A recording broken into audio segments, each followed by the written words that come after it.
publié aux éditions 11. L'auteur met en scène des personnages issus d'univers différents, traitant ainsi de questions sociétales. Et l'auteur, Kalima Cherki, est l'invité salon de ce journal. Kalima Cherki, bonsoir et merci d'être parmi nous ce soir. Bonsoir et merci de votre invitation. Avec plaisir.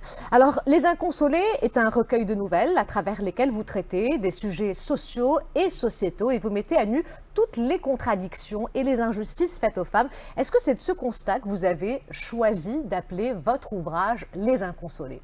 Absolument. Effectivement, c'est un livre qui a été construit autour de la femme et de la condition de la femme. Et il a pour but de réveiller un petit peu les consciences et d'attirer le regard sur ces injustices.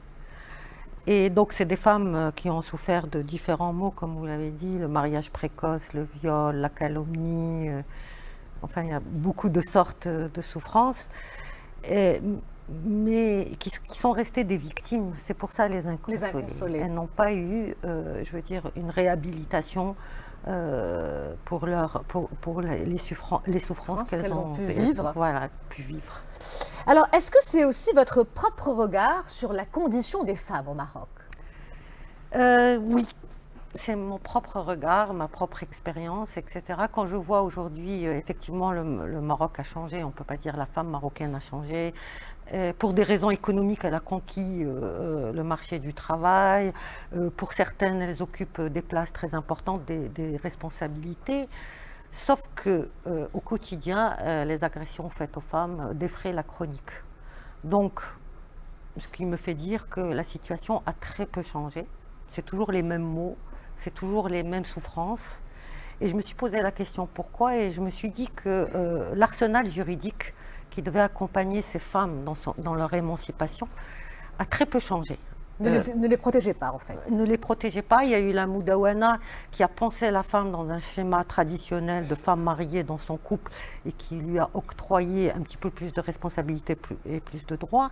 Mais il aurait fallu penser la femme dans son parcours de vie, de la petite fille à l'accès à la scolarité jusqu'à l'employabilité.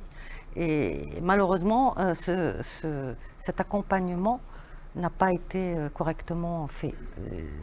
Je pense que c'est la raison pour laquelle subsistent encore ces inégalités. Alors, dans Les Inconsolés, on comprend que l'instruction est pour les femmes une voie vers l'indépendance, mais qu'elle ne permet pas pour autant d'arriver à une émancipation. Pourquoi, selon vous? Eh bien, premièrement, parce que nous avons atteint en 2018 un peu plus de 50% de l'alphabétisation de la femme, avec des inégalités qui subsistent entre le milieu rural et le milieu urbain.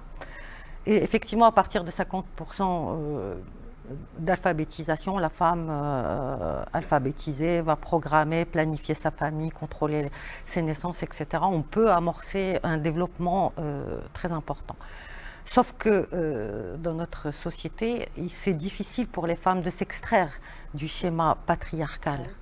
Donc, on éduque les garçons comme si le monde leur appartenait.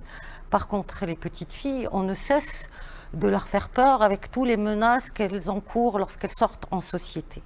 Et donc, le père est le garant de la protection, et le frère et la famille est le garant de la protection de cette petite fille. Mais en contrepartie, elle leur doit obéissance et même soumission.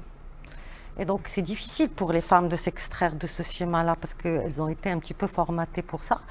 Et entre l'émancipation totale et la bénédiction des parents, beaucoup choisissent la bénédiction des parents. En tout cas, Les Inconsolés est un très beau livre qui ouvre le débat sur plusieurs questions. On pourrait en parler pendant beaucoup plus longtemps tellement il est passionnant. Je rappelle, Kalima Cherki, que vous êtes l'auteur de Les Inconsolés aux éditions Le 11. Merci d'avoir été parmi nous ce soir. Merci à vous.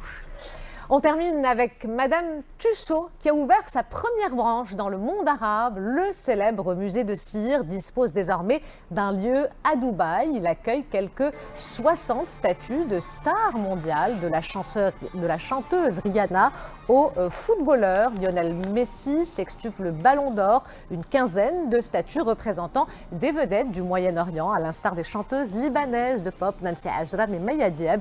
L'émirat connu pour ses gratte-ciels gigantesques et ses îles artificielles espère faire le plein de touristes avec l'exposition universelle organisée sur 6 mois jusqu'au 31 mars 2020.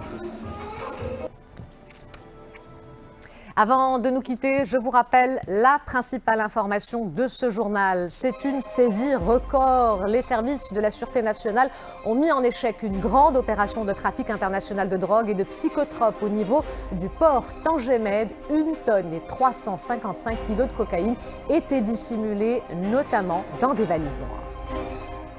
Voilà, c'est la fin de cette édition. L'information se poursuit sur notre site 2m.ma et sur l'application My2m. Le prochain journal El Messaïa vous sera présenté par Zakaria et Abdelmjid. Pour ma part, j'aurai le plaisir de vous retrouver demain si tout va bien. Excellente soirée à tous.